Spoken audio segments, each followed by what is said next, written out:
Hello everybody, welcome back to a Mysidia gaming video. I know it's been a while, but that's okay. You know, I'm back. I'm going to be doing some should you pulls in the next few days. They might not be the most exciting videos in terms of graphics, but I am going to get some information to you. And the one that I'm going to start with is the Nightmare Before Halloween VC, because this is the newest thing out and a lot of people might be curious about this because there's a vision ability. It's limited, and there's also this new criteria for who can actually use it. So is this thing good? Yeah, it's pretty good. When we take a look at the stats here, we can just see these effects. Like, let's not even talk about restrictions. These effects are nuts. So first of all, bestowed 10% magic, that's solid, and area attack resistance up 10. Now that is becoming more and more like a common stat that you're gonna see, but that is just a really good defensive stat to have on a bestowed. Now for this card, the bestowed is not limited to any sort of job or weapon. Everybody gets to take advantage of that, and that is a really important factor. Now there's also limited bestowed effects for our Lucia Halloween. They're fine, they're good effects, and if you get her, then this is a solid VC to pick up as well. But the party effects here, the party effects are crazy. So again, not looking at the jobs yet, but Man-Eater 30% for magic attack up, and then strike attack resistance 16. So you just get that strike attack resistance, which a lot of people are weak to or have no resistance to. That is already huge. And then we get unit resistance 20%. This is a pretty stacked card in my opinion. I really am strong on, and the funny thing is, I mean, I might not even pull for this card because I'm such a dirty fire player that I can't even run down my Viz stock and like worry that I might miss some sort of global fire unit. So that's the only reason I'm not pulling for this. Otherwise, I would just be 100% pulling for this if I had more Vizior. But I think that a lot of other people probably don't want to miss this. It is a Halloween VC. It means that it comes several times per year. It's not just going to come once. So that's something to consider. But what we also have to consider are these main job conditions. And again, it is main job, not sub job. So that's pretty impactful as well. But when we take a look at this, there's some obvious units that jump out here, like Dark Fina, Velis, the new Lucia, Ibarra. Those are all, you know, people that are really going to like this. So then you have to start thinking about how many of those units are going to be in a party together. Well, first of all, Velis is going to go with a ton of different elements, so that makes it really appealing.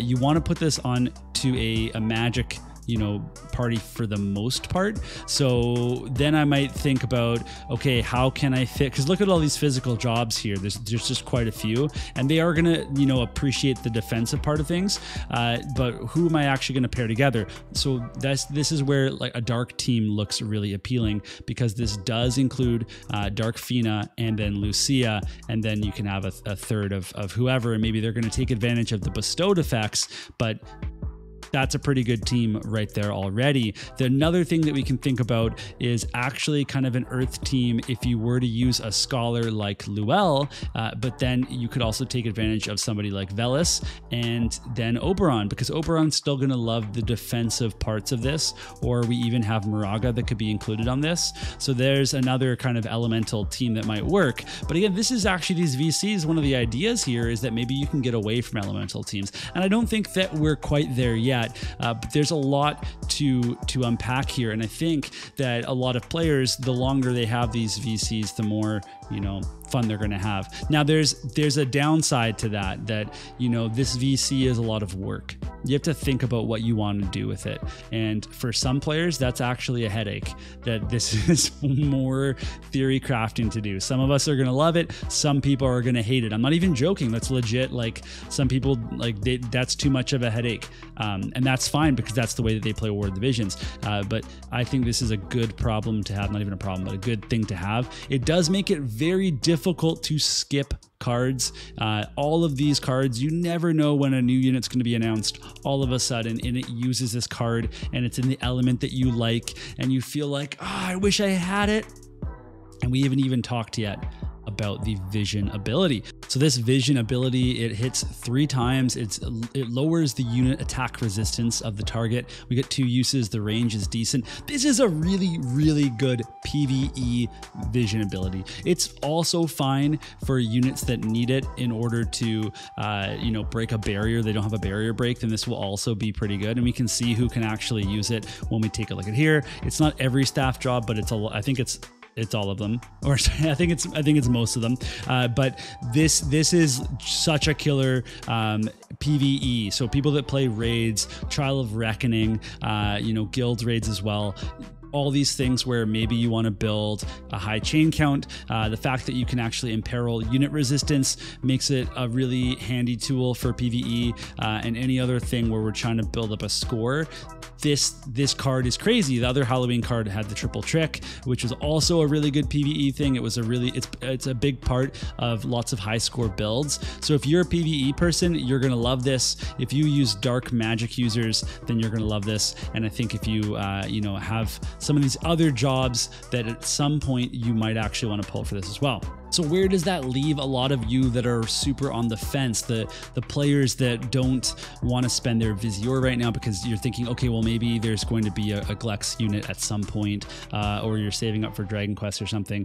I think that this isn't going to be such a good card that you're going to be killing yourself because, man, I could have been, top of guild battle with this card. It's not going to be that good, but it's certainly not going to be hurting your guild battle team. It's going to be part of a lot of compositions that people use. So I guess what I'm saying is that if you want to wait for the next rerun of this, like what I'm doing, then that's a totally reasonable plan. But if you have the Visior to spend, then this is a really good card to pick up now, and you can make use of it later on.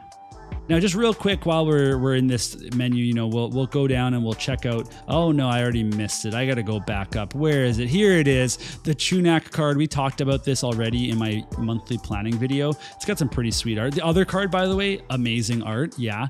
This card I already talked about. I think it's a really, really good water card. Luck up 35% and slash attack piercing 35%. It's just really good. It got even better because they put limited bestowed effects. So Tunak and Ramada get defense pen and luck. And then we also saw Jayden can use this. The magic up 20% in agility. Those are actually pretty good. I don't know that you're going to be running them in a water team though. So is that really a big deal? Not really. But this bestowed effect for Tunak specifically makes this a pretty much a must pull for Tunak users. And even if you're not a Tunak user, if you're a water, player, and I hate you, by the way, because I'm a fire player. So, get lost. Stop playing water. What are you doing? I don't want you to play water. That should be enough. But if you insist on breaking my heart, then yeah, this is a pretty good card for water players.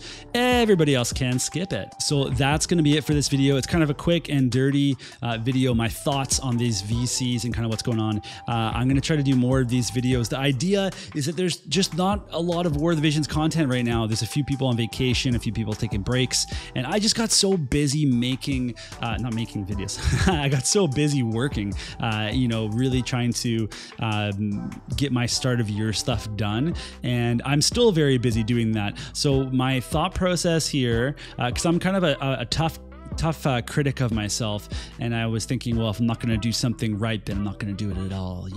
Come on, Mysidia, do your best. But that's not reasonable. I think that people would rather hear my opinion, even if it's in a shorter video without the effects, etc., than me putting out nothing at all. So I'm actually pretty capable of talking at a camera for a while. I love the sound of my own voice. It's why I became a teacher. That's not actually why, but I certainly do like the sound of my own voice. I think that's pretty clear. So let me know what you think about that. If that's okay. If you want to say, hey, Mysidia, I'd actually rather you put 100% into your videos or nothing at all. Yeah, just say that verbatim in the comments and I'll cry myself to sleep. Thank you so much. Bye.